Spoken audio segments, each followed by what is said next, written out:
सलामुन अला इबादिहिल्लज़ीना इस्तफ़ा अम्मा बाद अऊज़ु बिल्लाहि मिनश शैतानिर रजीम बिस्मिल्लाहिर्रहमानिर्रहीम। हज़रात मोहतरम, आप हज़रात दरस हदीस समाअत कर रहे हैं और दरस हदीस के अंदर हमारा सिलसिला क़ुरबानी के फ़ज़ाइल और उसके मसाइल जारी और सारी हैं। क़ुरबानी के वाजिब होने के लिए 4 शर्तें हैं। जब ये शराइत पूरी पाई जाएंगी तो उस पर क़ुरबानी वाजिब होगी। उनमें से जो पहली शर्त है वो है उसका ईमान होना, यानी कि इस्लाम होना, मुसलमान होना। मुसलमान पर क़ुरबानी वाजिब है, गैर मुस्लिम पर क़ुरबानी वाजिब बोलिए नहीं है। इसी तरह उसका इकामत पजीर होना, यानी कि मुकीम होना। मुसाफिर पे भी क़ुरबानी वाजिब बोलिए नहीं है। कितनी शर्तें हो गई हैं ये? 2। एक मुसलमान होना और एक उसका मुकीम होना।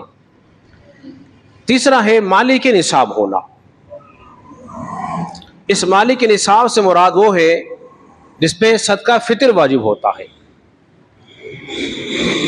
और जिसके पास 7.5 तोला सोना हो, 52 तोला चांदी हो या उसके मसावी रकम हो, उसका निसाब का मालिक होगा तो उस पर क़ुरबानी वाजिब होगी।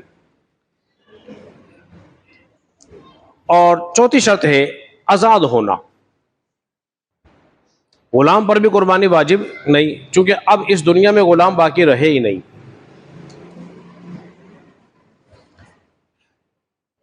अब जो हज है, हज में जो मुसाफिर जाते हैं यहाँ से हज करने के लिए, चूंकि हाजी पर क़ुरबानी वाजिब नहीं इसलिए कि मुसाफिर है, अब जो क़ुरबानी अदा करते हैं वो हज के शुक्राने में अदा करते हैं। समझ में बात आपके? हज के शुक्राने में अदा करते हैं। लेकिन जो मक्का के रहने वाले हाजी हैं जो हज करते हैं उन पर क़ुरबानी वाजिब है। अगर कोई शहर से बाहर गया हुआ था, अपने वतन पहुंच गया, इसका वतन असली वो होगा जहां उसकी बीवी और बच्चे रहते होंगे, उसको वतन असली कहा जाता है। वो आ गया और क़ुरबानी के दिन अभी बाकी थे तो उस पर क़ुरबानी वाजिब होगी अगर माली के निसाब हुआ तो। या कोई गैर मुस्लिम था, मुसलमान हो गया और अय्याम क़ुरबानी जो है फ़कत 3 ही दिन है, पहले दिन, दूसरा दिन और तीसरा दिन। चौथे दिन क़ुरबानी जायज़ नहीं। अगर मुसलमान हो गया तो उस पर क़ुरबानी वाजिब होगी अगर उस पर शराइत पाई गई तो। हज़रात मोहतरम, किसी शख्स पर क़ुरबानी की नियत से किसी शख्स ने जानवर खरीद लिया और उस पर क़ुरबानी वाजिब न थी, मगर जानवर खरीद लिया, क़ुरबान की नियत कर ली, अब उस जानवर की क़ुरबानी इस पर वाजिब हो गई। समझ वाली बात आपके? और किसी शख्स ने जानवर खरीद लिया और वो जानवर गायब हो गया, जिस तरह जानवर रस्सी तोड़ाकर या छुड़ाकर भाग जाते हैं फिर मिलते नहीं, या कोई चुरा के ले गया।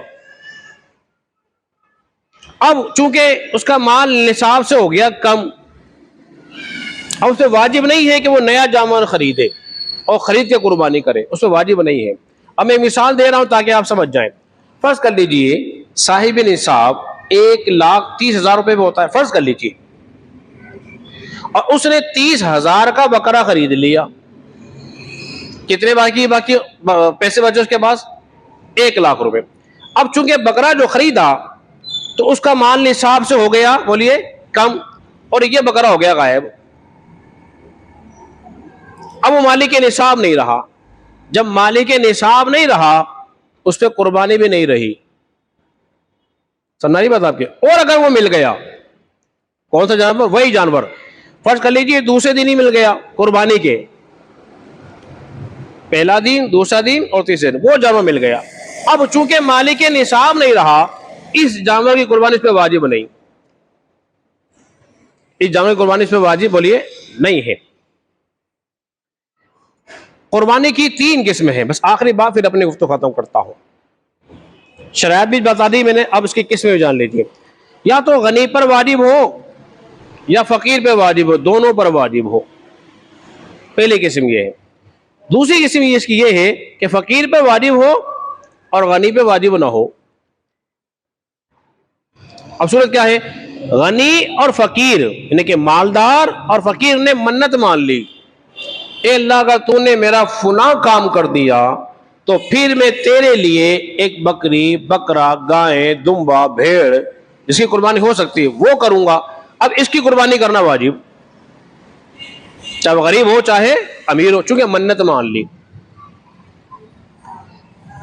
और अमीर पर वाजिब नहीं, गरीब पर वाजिब है, इसलिए कि गरीब ने कुर्बानी की नियत से जानवर खरीद लिया, अब उस जानवर की कुर्बानी इस पर वाजिब। अगर अमीर आदमी खरीदता तो उस पर कुर्बानी वाजिब बोलिए नहीं होती। और तीसरा ये, ना तो मन्नत मानने से ना माल के होने से। ठीक है, तीसरी किस्म ये है कि अल्लाह तबारक व तआला ने जो उसे जिंदगी दी है उस जिंदगी के शुक्राने में वो जानवर ज़िबा करे, जिंदगी के शुक्राने में जानवर को ज़िबा करे। आखिरी बात और फिर अपने गुफ्तगू खत्म करता हूं। अगर कोई शख्स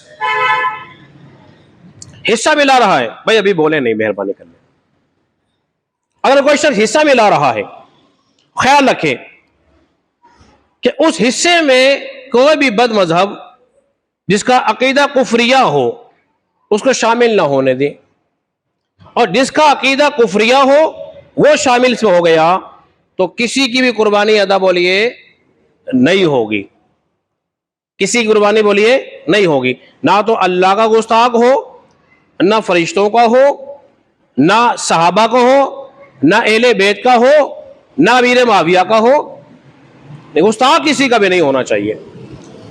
बद अमल बरे हो लेकिन गुस्ताख सहाबा ना हो, गुस्ताख रसूल ना हो। या जिसका अकीदा खराब हो आखिरत के बारे में, कब्र के बारे में, हशर के बारे में, तो ये जितने लोग होंगे अगर ये शामिल हो गए तो इनमें से कुर्बानी किसी की बोलिए नहीं होगी। अल्लाह रब्बुल इज्जत की बारगाह में दुआ करें, खालिक कायनात हम सबको समझने और अमल पैरा होने की तौफीक अता फरमाए।